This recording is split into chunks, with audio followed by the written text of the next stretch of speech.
Missile, you have to duck. That's what it was like with his motor.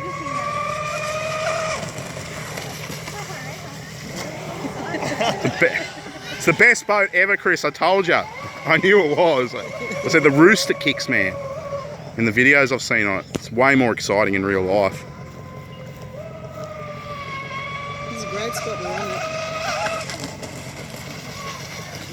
Ooh, that's got to be like 100, over 100 k's just there. 100, I reckon that's about 115, 120 k's. We'll get the GPS for it, Chris.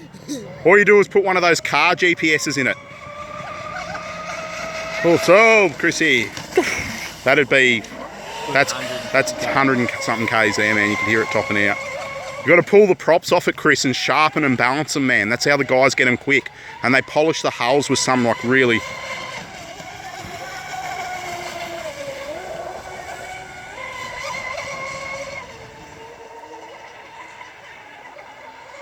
It's the best spot for it, Chris.